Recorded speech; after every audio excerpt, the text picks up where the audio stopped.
Hello and welcome to some more Star Citizen ship updates. Cloud Imperium Games are raising some of the prices of a variety of ships in game. There is a mass update for ships. Ship scale tractor beams are getting refined. We have the Zeus Mk II Q&A and a big component and item rebalance is also planned. Cloud Imperium Games have announced that some ship prices are going up ahead of the Intergalactic Aerospace Expo that starts on the 17th of November. They put a post out, Intergalactic Aerospace Expo 2953 pledge updates. We've seen a number of you preparing for the upcoming Intergalactic Aerospace Expo, whether it's picking out what ship to pilot during the free fly or sorting through your web hanger ships and upgrades. We want to give you a heads up about some price changes coming to a selection of ships going into effect with the Intergalactic Aerospace Expo 2953. These updates are: the Anvil F7CM Super Hornet has gone up by $5 and it is now $185. The RSI Constellation Taurus has gone up by $10. It's now $200. The Constellation Aquila is now $315, up by $5.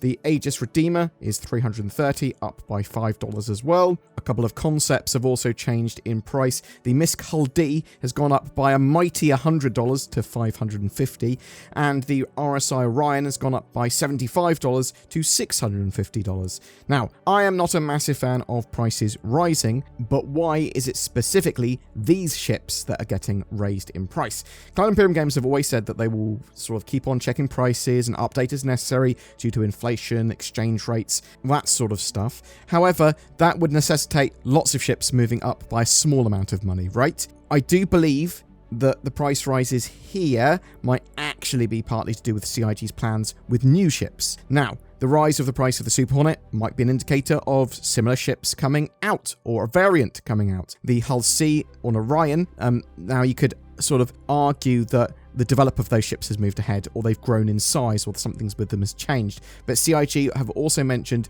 the new RSI Minor and the Intergalactic Aerospace Expo being connected this time. If you want to see all the leaks and rumours on those, then please check out my dedicated video on that. There's a ton of stuff that might be coming at the IAE, and there's lots of rumours and stuff, but I won't talk about it here. As I said, I don't want to put spoilers in a video when I have a specific spoilers video for you to check out. Tractor beams, mass, lots of stuff is changing in Alpha 3.21.1. That's currently being tested on the PTU. So they're adding the C1 Spirit. They're adding the SRV. We've got ship scale tractor beams. They're also doing a ship mass balance pass. So that's currently ongoing as well. So currently the Tumbrel Nova, Corsair, Vanguard, Caterpillar, Mole, Raft, and Star Runner have had a balance pass on their actual masses in the universe. This could have some big changes on how these ships fly and maneuver, both in space and atmosphere, when they are sort of done with them, because they're tweaking them and doing some bits, and obviously going to be doing it with a lot more ships in the 3.21.1 patch before they're done. Also, you can tractor beam ships now with the SRV and ship scale tractor beams. Turning on a ship's shield will break the beam though, so if you don't want to be tractor beamed, you can put your shield on. Also, if the ship isn't a criminal ship, or a party membership, or a derelict, then it is a crime to tractor it. So basically, you can't be grabbing people and pulling them around wherever. The tractor beam gameplay is currently being refined in that 3.21.1 build at the moment, and I'm hoping that it's going to be pretty good when done. 3.21.1 does need a few sort of bugs ironed out and some stability stuff. Hopefully it will be in a great state by the Intergalactic Aerospace Expo on Friday, which is obviously when it would need to release by, if not before. We also have the Q&A on the Zeus Mk II. Now, the first question here is interesting because it goes over and reiterates something that Cloud Imperium are doing. So, first question. The Zeus Mk II is smaller than the Spirit, but its cargo variant holds more than twice the cargo of the C1, and more than the Mercury. Why would someone choose a C1 Spirit over the Zeus Mk II? Interestingly, the first part of this answer doesn't seem to refer directly to the question, but it's an important thing for Cloud Imperium to talk about and for people to be aware of. So, the Zeus CL cargo variant has 3 size 2 shields. The ES exploration model has 4 size 2 shields. And they're going to be discussing this in the near future in a lot more detail. There's upcoming changes to components to support the resource network, as they showed off at CitizenCon. So they're going to be doing a big rebalance of item numbers on existing ships. So you're going to see lots of different sort of reworks and rebalances of what ship components, what sizes they are, how many you get on a ship, big number pass on all of that as well. So basically Cloud Imperium are going to keep the same intentions that they previously had, but they may change some of the sizes, and they may say, well, a ship now has, rather than a size 3, it has 3 size 2, or instead of 3 size 2, it now has a size 3. Secondly, so this is more directly related to answering that question of why someone would choose a C1 Spirit over a Zeus Mk II. The Spirit is much more agile and has higher top speeds than the Zeus Mk II, favouring manoeuvrability and not getting hit over raw SCU carrying capacity. During production, however, we've managed to get the Spirit C1 to hold 64 SCU versus the proposed 48 SCU. I believe they said that was at the risk of having some of your potential movement areas blocked off, some of your paths in your cargo bay blocked off because of the amount of cargo there, but we'll have to actually wait and see. On the bounty hunting variant of the Zeus, what is the range of the QED, and is it a snare or dampener? It is just a quantum dampener, not a quantum enforcement device, which combines a snare and a dampener. The range will be similar to the one found in the Drake Cutlass Blue. Are the EMP and quantum dampener pilot controlled on that ship? We're aiming to allow any seat to control the EMP and quantum dampener, though if this causes issues, we'll restrict it to a subset. On the MR security variant, the gunner and the co-pilot will both have control of one of the remote turrets. Is the Zeus Mk II CL able to travel through small jump points, making it the current largest cargo ship to do so? Likely, yes, though there are lots of changes coming regarding jump points and their size and restrictions, as the design has evolved significantly since it was first discussed. Expect more info on this as we get closer to Alpha 4.0. Really, really good question there. Really glad that Cloud Imperium are now starting to talk about sort of jump point sizes again, because obviously there's going to be a bit of a refactor there. Why do prison boxes need extra space? Is it possible to place them on a normal cargo grid? Prisoner pods can be stored in cargo grids but take up a relatively large volume, and items cannot be stacked on top of them. The prisoner pod area in the MR allows them to be stored in a more efficient meat rack format, like the Drake Cutlass Blue, without compromising space. Again, really great answer there, saying we will be able to put prisoner pods in other ships. Are there any escape pods in the Zeus? The beds are designed as escape pod beds and eject out the bottom of the ship. Sleep tight. The room opposite the armory in the MR looks empty. What is its function? This is a room for armor and suit lockers and storage. The angle actually of the shot that they showed wasn't great for showing off what it did and what it was. What is the Zeus's top speed?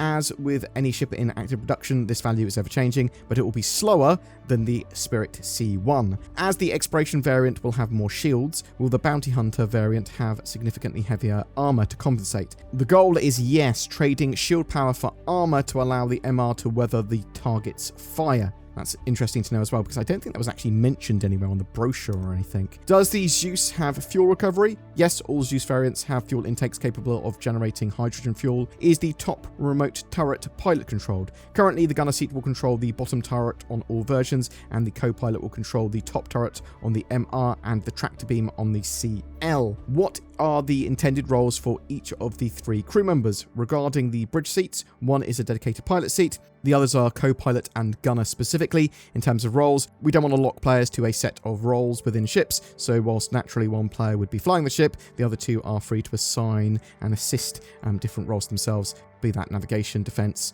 via turrets, offense via missile operator mode, EMP, quantum dampening, or deal with engineering issues that arise. Can the Zeus Mk II MR be equipped with red, blue, and white warning lights like the Drake Cutlass Blue to appear like a law enforcement vehicle? This currently isn't planned, but we'll see as we go through production. I want to see medical and police paint jobs and sirens and lighting for all vehicles potentially. If you pay some money, you want to get that done, great. Do it all in game. That'll be a great laugh. Does the Zeus have an external docking collar? There is indeed an airlock with our small metric docking collar with a ground ladder access in the room to its right, providing a second and third entrance to the ship respectively. Boom! That's it for your ship updates today. As I said, if you want to check out the spoilers and a load of the stuff that might be coming to the IAE and beyond, check out my dedicated spoilers and sort of leaks video on that. I'm really interested to know what you think of those prices of the ships going up in real money. Is it something that you don't care about because you're going to be buying them in game? Is it something you benefit from because you already have one of those ships? Are you looking forward to being able to use tractor beams in the 3.21.1 live build? Do you think the ship mass balance pass is actually going to be any good, or do you think it's going to cause more problems at this stage when we're still waiting on things like the new resource management and resource network stuff? Are you looking forward to prisoner pods effectively being available for any ship? Do you think after this round of sort of reworks for ship items and weapons and stuff, and the sizing of that's going to be like the final main update there, and they'll just balance them in the future, because obviously they are pushing towards a Squadron 42 release at some point in the near future? But whatever your thoughts or questions are, I'd love to hear from you in the comments below. What is best in life? To crush your enemies? To see them driven before you? And to hear the lamentations of their women? No, of course not. It's NordVPN. I never saw Conan the Barbarian checking his bank balance and then watching some cool shows on Netflix, all while protecting his privacy and being super secure. To be honest, I can't even remember Conan wearing a shirt. Silly Conan. And now, a big old snake god's got your internet history. Good job. Don't be a Conan the Barbarian. Check out NordVPN. Links below for powerful discounts too. Every month we've been giving away a ship for Star Citizen, but for November, to celebrate the Intergalactic Aerospace Expo 2953, we are giving away a load of different ships, each to a different person. The Avenger Titan, the Drake Cutter, the C8X Pisces, the Mustang Alpha, and the Nomad. All great starter ships, but also useful for any fleet. They all come with a game package and lifetime insurance. That's all you need to start playing Star Citizen. That's 5 prizes and 5 chances to win. Just comment on any of my videos made during November to be in for a chance of winning. I want to say a massive thank you to everyone that goes the extra mile in supporting the channel via Patreon or the join button under my videos and then becoming a channel member. Please consider joining those fabulous people as well. It allows us to make daily content for Star Citizen and Squadron 42, delving into all the news, drama, development info, and gameplay that these games have to offer. Thank you so much for watching, and I hope to see you in the verse.